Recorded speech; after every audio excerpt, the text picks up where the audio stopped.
अश्विन मास के कृष्ण पक्ष की एकादशी को इंदिरा एकादशी कहते हैं। इंदिरा एकादशी व्रत की कथा इस प्रकार है। धर्मराज युधिष्ठिर कहने लगे कि हे भगवान, मैंने भाद्रपद शुक्ल एकादशी अर्थात पार्श्व एकादशी का सविस्तार वर्णन सुना। जब आप कृपा करके मुझे आश्विन मास के कृष्ण पक्ष की एकादशी के विषय में भी बताइए। इस एकादशी का नाम क्या है तथा इसके व्रत का क्या विधान है? इसका व्रत करने से किस फल की प्राप्ति होती है?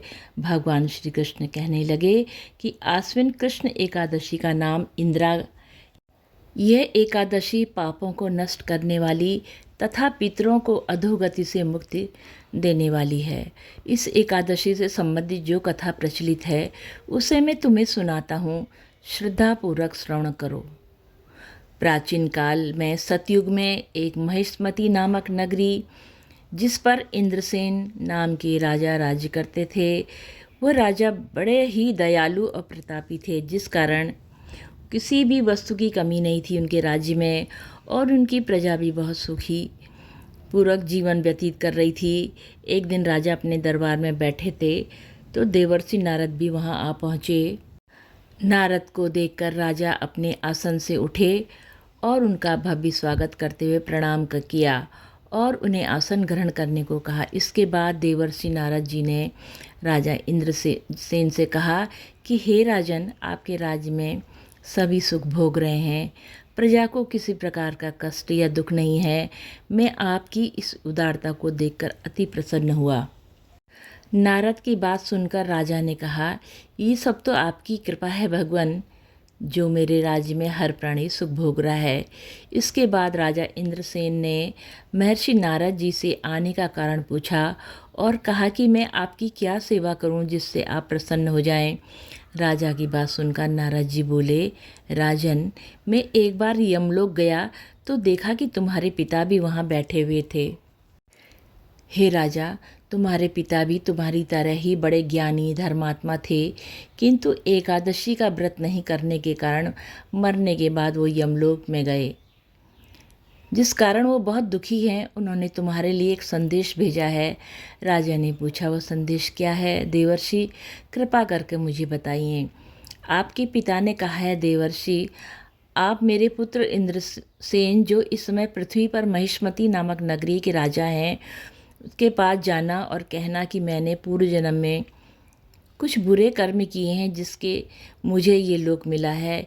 यदि मेरा पुत्र मेरे लिए आश्विन महीने की कृष्ण पक्ष की आने वाली इंदिरा एकादशी का व्रत करे और विधि विधान और श्रद्धापूर्वक करे तो मुझे इस लोक से मुक्ति मिल जाएगी, जिसके बाद मैं स्वर्गलोक में वास करूंगा। यह सुनकर राजा ने देवर्षि नारद जी से पूछा कि कृपा करके आप मुझे इस इंदिरा एकादशी व्रत का विधान बताएं जिससे मेरे पिताजी को स्वर्गलोक प्राप्त हो जाए। नारद जी ने कहा, इस व्रत के लिए तुम दशमी के दिन प्रातः जल्दी उठकर स्नान आदि से मुक्त होकर किसी नदी पर अपने पितरों के नाम का श्राद्ध करो और रात्रि में पृथ्वी पर शयन करो।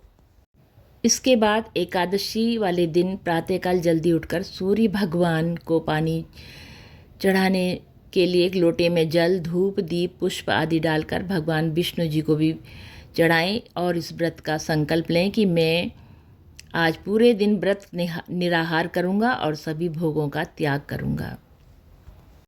इंदिरा एकादशी व्रत के सभी विधि विधान नारद जी वहाँ से चले गए और कुछ दिनों के बाद इंदिरा एकादशी आई। राजा ने इस एकादशी का व्रत किया और पूरे विधान विधि से श्रद्धा भाव से पूजा अर्चना की और अपने पिता के नाम का श्राद्ध किया तथा दूसरे दिन ब्राह्मणों को भोजन करवाकर दान दक्षिणा देकर उन्हें विदा किया। इसके बाद स्वयं भोजन किया।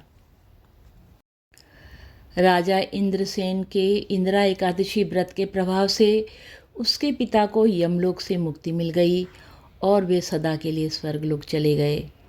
हे युधिष्ठिर, ये इंदिरा एकादशी के व्रत का महात्म्य मैंने तुमसे कहा।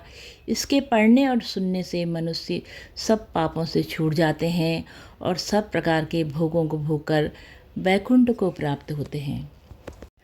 इस दिन श्री हरि की पूजा और व्रत करने से साधक को सभी पापों से छुटकारा मिलता है, साथ ही जीवन में सुख शांति बनी रहती है। ओम नमो भगवते वासुदेवाय। ओम नमो भगवते वासुदेवाय। ओम नमो भगवते वासुदेवाय।